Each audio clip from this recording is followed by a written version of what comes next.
अगर हमें ज्ञान के लिए पूजा करनी है, पहले तो सुनो, शिव मंदिर की गुम्मद होनी चाहिए गोल, और चंडी मंदिर की गुम्मद होनी चाहिए खड़ी। अब गुम्मद बनाते क्यों हैं कि गुम्मद अंदर से खोखली होती है। जो वहाँ पे पूजा करोगे, जो वहाँ पे पाठ करोगे, जो वहाँ पे जाप करोगे, वो आवाज गूंजेगी और गूंज करके आपको अनंत गुना मिलेगी। ठीक। और अगर मंदिर में पाप करोगे तो पाप भी तो अनंत गुना। इसीलिए कहा गया कि अन्य स्थाने कृतम पापम देव स्थाने विनशति, और देव स्थाने कृतम पापम वज्रलेपो भविष्यति। अन्य स्थान पर किया हुआ पाप देव स्थान पे नष्ट होता है, और देव स्थान पर किया हुआ पाप वज्र के समान भोगना पड़ता है। तो शिव मंदिर की गुम्मद होनी चाहिए गोल, और चंडी मंदिर की गुम्मद होनी चाहिए खड़ी। शिव मंदिर का प्रवेश द्वार होना चाहिए पूर्व से, और निकास होना चाहिए दक्षिण को। अगर ब्राह्मण शिवलिंग की स्थापना करवावे तो शिवलिंग का रंग होना चाहिए सफेद। अगर क्षत्रिय शिवलिंग की स्थापना करवावे तो उसका रंग होना चाहिए लाल। अगर वैश्य शिवलिंग की स्थापना करवावे तो उसका रंग होना चाहिए पीला। और अगर शूद्र कोई शिवलिंग की स्थापना करवावे तो उसका रंग होना चाहिए काला। फिर सुन लो, ब्राह्मण के लिए सफेद, क्षत्रिय के लिए लाल, वैश्य के लिए पीला, और शूद्र के लिए आया है कि काले शिवलिंग की स्थापना करवानी चाहिए। अगर ज्ञान के लिए व्रत कर रहे, पूजन कर रहे हैं, तो शिवलिंग का रंग होना चाहिए सफेद। अगर बल के लिए पूजा कर रहे हैं तो शिवलिंग का रंग होना चाहिए लाल। अगर धन के लिए पूजा कर रहे हैं तो शिवलिंग का रंग होना चाहिए पीला।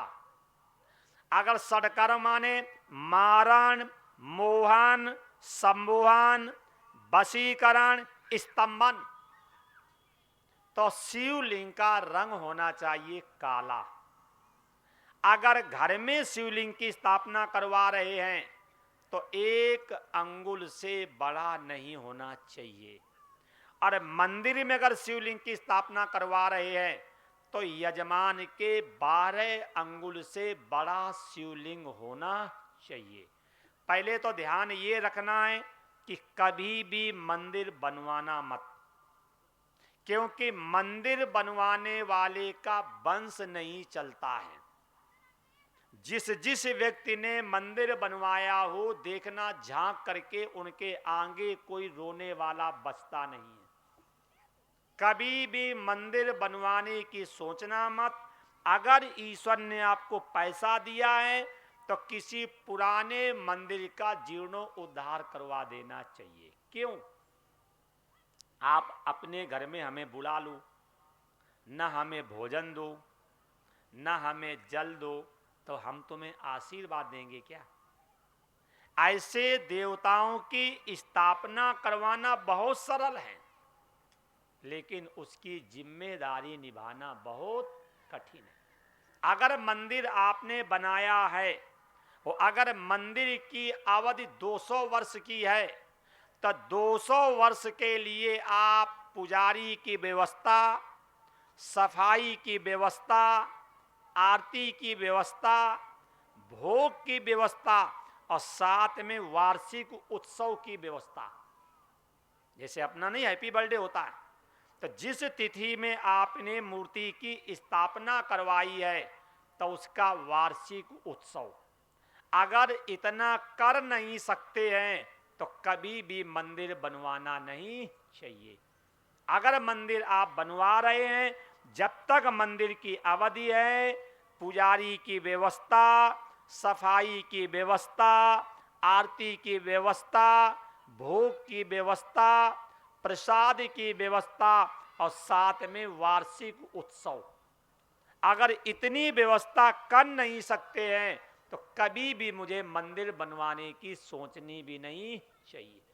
अगर भगवान ने पैसा दिया है तो किसी पुराने मंदिर का जीर्णोद्धार कर देना लाख गुना अच्छा है, लेकिन नए मंदिर को बना करके मूर्ति लगवा करके और वहां पे कुत्ते घूमे तो ये कोई अच्छी बात नहीं। अब यही हो रहा है भाई। मंदिर इसलिए बनाए जाते थे, उसका नाम है मंदिर। जैसे छत पे चढ़ने के लिए सीढ़ी की आवश्यकता पड़ती है, ऐसे भटकते हुए मन को केंद्रित करने के लिए मंदिर की आवश्यकता, उसका नाम है मंदिर। ये भटकते हुए मन को एक जगह पर केंद्रित कर देना, यही है मंदिर का आशय।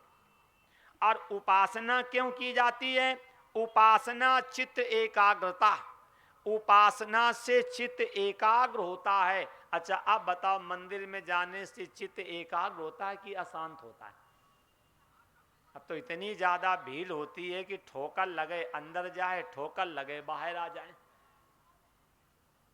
तो अब यहीं रख लो, अपना समय हो गया है, फिर आगे देख लेंगे कि घर में भोग कितना लगाना चाहिए, मंदिर में भोग कितना लगना चाहिए, और जो स्वयंभू लिंग हैं और उनमें भोग कितना लगना चाहिए। शिव मंदिर की ध्वजा कैसी होनी चाहिए, अन्य मंदिर की ध्वजा कैसी होनी चाहिए, जो भी है ये चर्चा कल करेंगे। ठीक। ओम नमः शिवाय।